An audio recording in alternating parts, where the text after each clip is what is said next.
Welcome to Comic Station, issue number 44 to October 30th, 2013.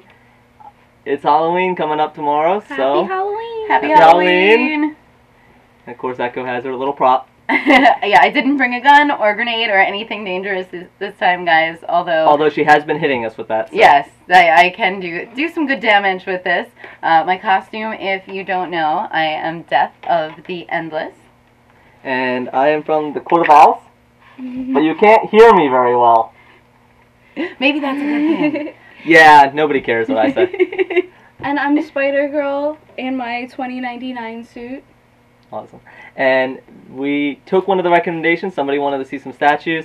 And this is Infinite Crisis. This is Nightmare Batman.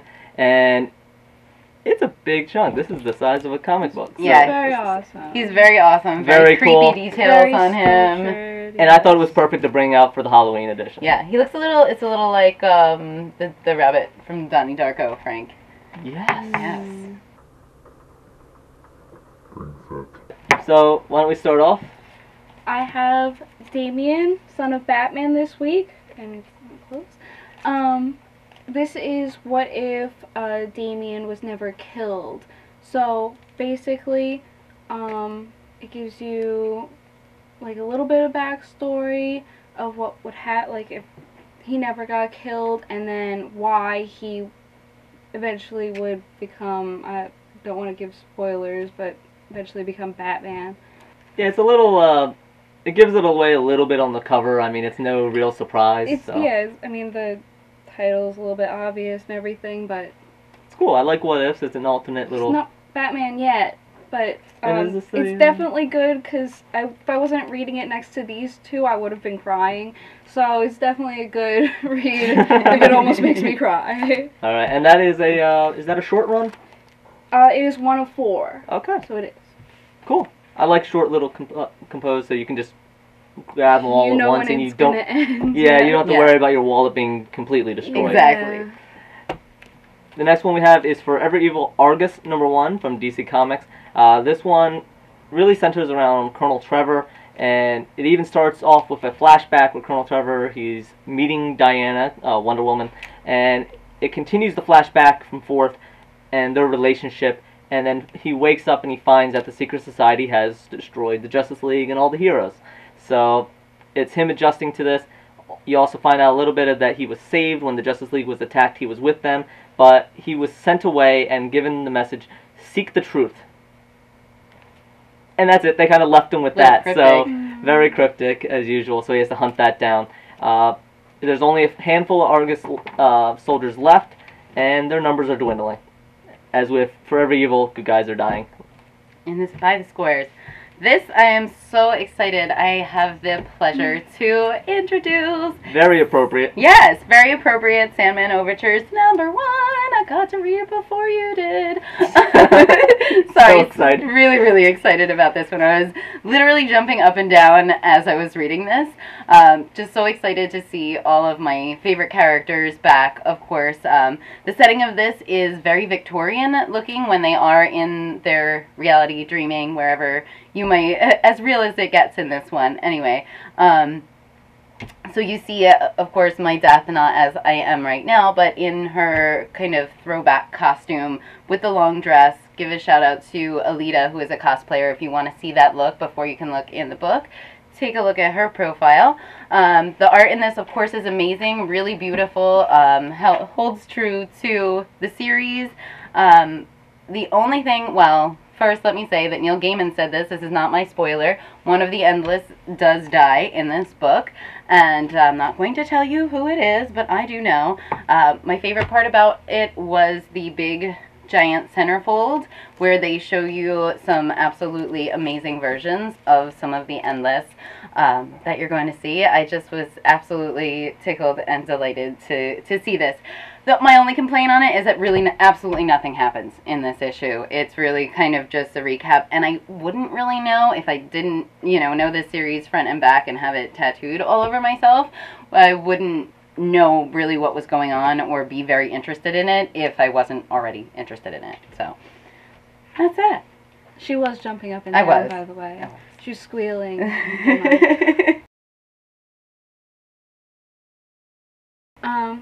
My second is Ultimate Comics Cataclysm. In this, Vision, who is she's a robot created to basically protect against the swarm. She was just given the programming to feel emotions. Also, again, very sad, almost made me cry. What are we doing I don't want to. It's a heart-wrenching week. I don't want to give away the end, but Galactus is involved, so that's all I'm saying. Snack time. My comic is Rex Zombie Killer from Big Dog Inc. This is a continuation from a one-shot by the same name that came out earlier, and enough fan support and everybody came through, so they are doing a continued storyline. This is aimed towards the younger readers. However, there is some violence, as basically the storyline is the animals can talk. They're all talking to each other. It's very Homeward Bound in that state. And like Homeward Bound, they're trying to get to shelter. The ones were kind of raised in a scientific compound where they were experimented on and so forth. But they're all trying to get home. And cats, dogs, and gorillas. So Why not? this one group is being chased by another group of gorillas that are being chased by another group of pit bulls, and they all kind of don't like each other, but their common enemy is, of course, the zombies. And just to make it even more outlandish, on a whole level of why not, zombie animals. And Yes. to sum it up, really, what better could you get than zombie grizzly bear? That is brutal. That is brutality to the utmost. It's still a little kiddish, but it's fun. It's a little It's entertaining. So Don't be fooled by the cuteness on this one. That there's definitely some mature content going on in yes, Zombie absolutely. Tramp, which is my next comic for today. Definitely enjoyed this very quick read. It was fun. Opens up with absolutely naked, banging body, gorgeous, dead zombie chick. There's some guys that come into her haunted house and they're heckling her and she rips them to pieces. Definitely recommend this to any lady cosplayers who like to go to cons dressed half naked. I think you'll get a lot of joy out of the women empowerment in this. She's also got a tiny redhead sidekick. That's something I can relate to. No. But like I said, don't be fooled. There's a lot of gore. There's a lot of adult content, a lot of violence in this.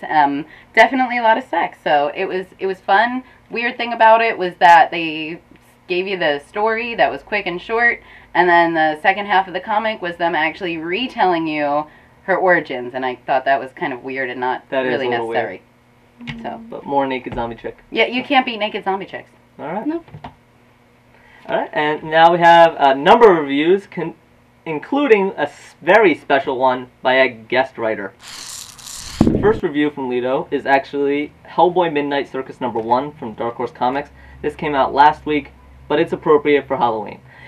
Really, it's centered around Hellboy and more of his childhood when he was being raised. This is more of his rebellious youth as he sneaks out and he finds a nighttime circus. The artwork is very pulpy and atmospheric, which is perfect for this. I really enjoyed the artwork in this comic as well. Lido says in his review that Hellboy Midnight Circus creates an immersive and dreamlike atmosphere that pulls you into the bizarre, unsettling world it creates for a great journey that skirts the thin line between dream and nightmare. I have Itty Bitty Hellboy. He said, well, this isn't quote, sorry. All ages and cartoonish adaptation among the likes of Baby Looney Tunes show. He did say it is something of a miracle in its own right, taking secondary adaptations of characters, removes them from their world style and tone, yet remains uncluttered. It's a refreshing change of pace with characters that you love. It's a really Adorable. we did So cute. we did a review of like the first one a while ago, and it's really cute. Very Very cute. looks I almost think like that's why they put it in my hands. absolutely she's the cute one. So it looks very like pencil drawn and everything. So Yeah. it would be perfect. And Baby Looney Tunes is perfect because it just takes the characters and takes them out of their world and puts them into a childhood. Mhm. Definitely an all ages read. And you don't have to read Hellboy or know anything about those to get into this. Still adorable. Still fun. The next one we have is Edgar Allan Poe's The Raven and the Red Death. This is an adaptation of Edgar Allan Poe's works. So I'm not really going to go on the storyline because most people You should know know this it. and it's easy to find. If you don't, it's Halloween. Figure it out. Absolutely. These are perfect, quintessential Halloween readings. And in this adaptation, Lito really liked Corbin's work, the author and everybody that works on this.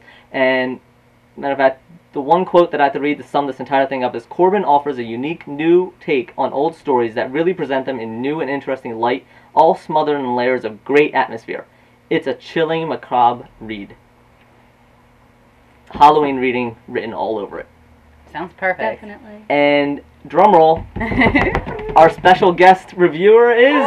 It's me. I actually picked up this title of Ash and the Army of Darkness, which is following the announcement of the sequel that Bruce Campbell has made is going to come out. He's going to work with Raimi again and bring to the screen a new Army of Darkness. So this book, really exciting to get into. It's written by Niles. I definitely love the look of it. The oversaturated color is great. It starts off a little bit slow, just kind of reiterating the last 3.5 minutes of the movie or so. However, there's not as much of the action and the camp that I really enjoy about the movie. Is this going to follow? It does flow really nicely from old story to new story. I'm wondering, is this the same plotline that the movie is going to follow? We'll have to wait and find out. You know, because the writers obviously are going to be different on the book than they are going to be on the movie. But who knows what kind of secrets they have in store for us. I'm very excited to find out. Yes.